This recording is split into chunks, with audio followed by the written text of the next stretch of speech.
Good afternoon, guys. Welcome back to the channel. My name is Ryan. This is Auto Detour, and in today's video we're going to be going over a few things. For the main point of today's video, I really want to go over one of the main questions I get about Project Grandpa truck, the turbo F150 back there. One of the main questions I get is, why did you choose turbocharged over a supercharger or a lightning swap for the supercharger? So I'm going to go over the three main reasons why I chose to go turbocharged instead of supercharged. Also in today's video, we're going to be getting a sneak peek at where the exhaust setup is going on Project Grandpa truck. And then finally in today's video, we're going to be taking the cover off the Viper, firing it up, getting it warmed up, checking the oil, just because it's been sitting for a while. It's good to keep those fluids moving even though I have an oil leak, so we'll be checking on that as well. So before we get started, make sure you guys hit that like button. I really appreciate the support, so let's jump right into today's video.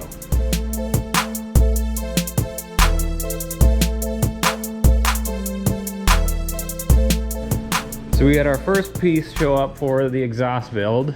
There's our t-shirt there, make 10th gens great again. Check them out in the link below. But we had our first piece show up for the exhaust setup that I'm going with. And if you follow me on Instagram, I tend to throw out sneak peeks of what's coming up in upcoming videos. But as you can see here, we do have a cutout, an exhaust cutout. This is a 3-inch stainless exhaust cutout, but it's not your regular electronic cutout. This is actually a boost actuated cutout. So according to Loud Valves, you can check them out here. I'll put their information on the screen here. But according to them, it opens up around 5 to 6 psi. So that will allow us to still maintain the downpipe, but I'll still kind of leave it up to your imagination as to what we're doing for the rest of the exhaust. The parts are on order. I am going full stainless for the parts that I'm getting. That's kind of important here in Minnesota, just to keep the corrosion down and keep everything looking nice. I'm really excited to see how this turns out and to see how that sounds. Obviously, once we get up into 5 or 6 psi, this guy's going to open up and we're going to have open downpipe like we have been. And then, of course, when we get to max boost, we have this unmuffled wastegate dump as well. So it's going to sound pretty insane, I think, because right now it's just loud all the time. So when we get that installed, it's going to be a whole different sound. It's really going to complement the sleeper look and feel that I'm going for with Project Grandpa truck. So there's a quick sneak peek on that. If you don't follow me on Instagram, be sure to do that. I tend to throw out sneak peeks, upcoming videos, and even do giveaways every now and again. So let's move on to the three main reasons why I decided to go turbocharged instead of supercharged. Before we get into the first reason, really, we need to jump back to why I got the truck. So this truck has been in my family. My dad bought it brand new back in 2002 or 2003. This is a 2003. So he brought it brand new, and then my brother had it, and then I ended up buying it for my brother. And back at the time, I was driving a 98 Isuzu Trooper, and it was pretty rusty, and I just wanted something a little more useful. I wanted a truck, something more reliable. And my brother at the time was upgrading to a Raptor, and I've done a review on his truck. You can check it out in past videos. Naturally, I was interested in buying this truck off of him, not for this reason, but just to have a truck. And my YouTube channel was just starting out. I had the Audi at the time. It was never really my intention for the truck to become the main content creator for the channel. But like any car guy does, you have those what ifs, and it just got into my head and said, hey, what can we do to add more power to the truck? What if we supercharged it? What if we turbocharged it? And what if I used it to create content on the channel? So that brings us to reason number one that I decided to turbocharge instead of supercharge. One is that it's unique. I'd seen only maybe one other YouTube video of someone that had turbocharged their truck. It wasn't top mounted like this, it was remote mounted. And it was just a short dyno video. And I thought to myself, there's not many people turbocharging these old F150s. That would be a fun project. I've never turbocharged a car before. It'd be a fun learning experience for me, and I think it would also be very interesting content for the YouTube channel, which we now know a lot of you guys seem to be very interested in it, and that's really awesome, and I'm glad that it's been able to inspire some of you guys to do something similar with your trucks. I don't think that supercharging the truck would have been nearly as interesting for the channel. It wouldn't have been as interesting for me as well, because I've driven Lightnings in the past. I've had that experience. I was just super curious to see what a turbo would do on the truck. You know, I have to treat the channel somewhat like a business, make decisions on how I think videos are going to do, and whether or not I think it's going to be valuable for the channel as well, on top of things I want to do for myself, because you know that's what's going to make it fun and interesting for me.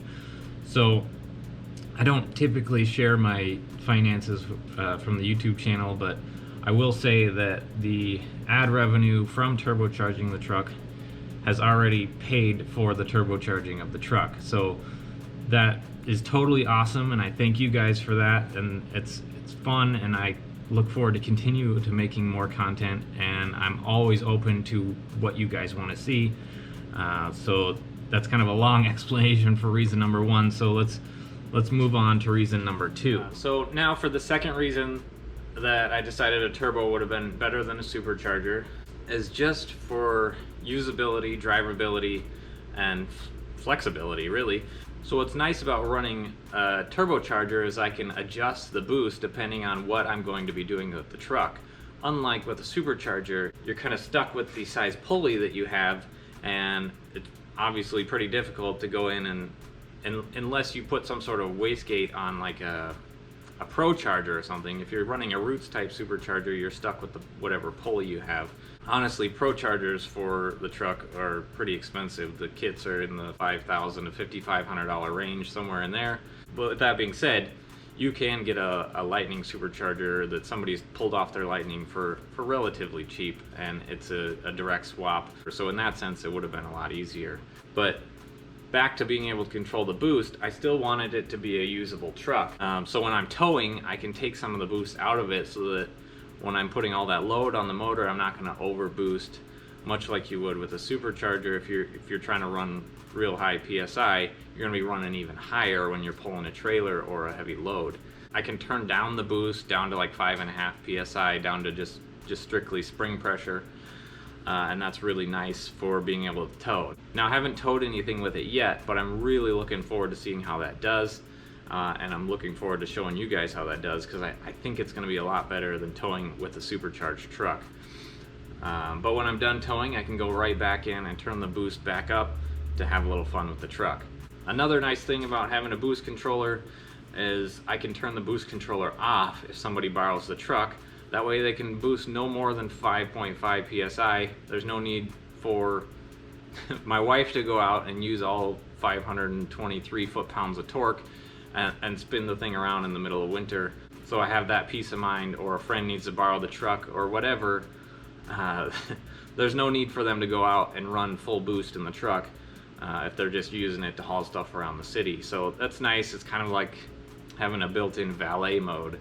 And that's definitely another perk for being able to have a boost controller on a turbo setup. Now, for the third and final reason, strictly because I've kind of hinted at this in the past, but we're not going to stay stock internals on this truck forever. And I have the ability of just keeping everything that I've already paid for and modified and just swapping it over to a new motor.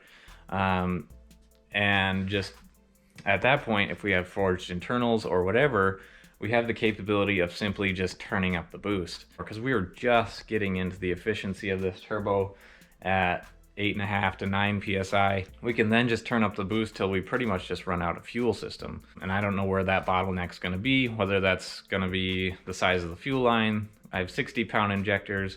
Those are gonna be good for a while. It's just nice knowing that I'm not gonna have to redo much of the build when it's time to swap in or rebuild this motor to have stronger forged internals. If we happen to be able to get up into the 12, maybe 14 PSI range, which would be just crazy in a build like this, those kind of numbers are getting a little bit difficult to push through, especially a stock Eaton supercharger that came on a Lightning or a Harley Davidson, without really heating up the intake air temps That's another huge reason that I'm able to make as much power at as low a boost as I'm at. Roots type superchargers anyway generate a lot of heat, and that's sitting right on top of the motor, whereas I get to go through all this piping down through the intercooler, and it keeps my intake air temps a lot lower, and I flow a higher volume of air even though it's you know, only 8.5 to 9 psi.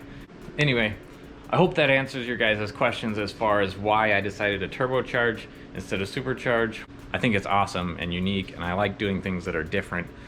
That's why the truck is still stock looking and doesn't have big 22-inch wheels on it and a big lift.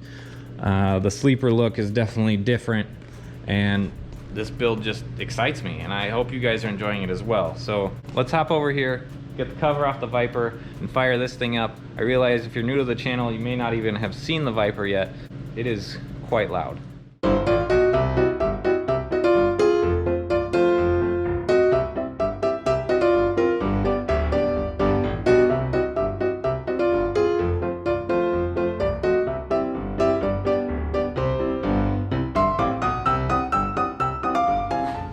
Alright, first things first, we can check the oil here.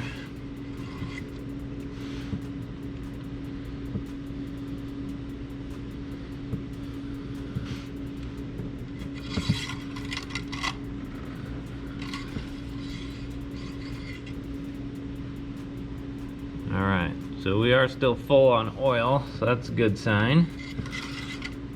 So long story short on the Viper is that the PCV valve down here has been hollowed out at some point, and basically that has been pulling a vacuum on the motor itself. So the car probably already had an oil leak, but when it was pulling a vacuum on the inside of the motor, it was basically the vacuum was enough that it was keeping the oil from dripping out of whatever seal it's dripping out of. So when I disconnected that PCV to fix it, it actually started dripping a lot more oil out of whatever seal is leaking. So I basically hooked the hose back up to the PCV the way it was. So I'm hoping by doing that, it's gonna then again keep the oil from leaking quite as much. So that's kind of a weird explanation, but it's kind of a weird issue to have, and it's once we get the oil leak fixed, fixing the PCV, unfortunately you have to take off the entire intake manifold to get to it because it's down in there in the valley of the motor. That should be a relatively easy fix once we have a chance to get to it. You have a battery tender on it, so it should fire right up, I'm hoping.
Forgot how loud this thing is.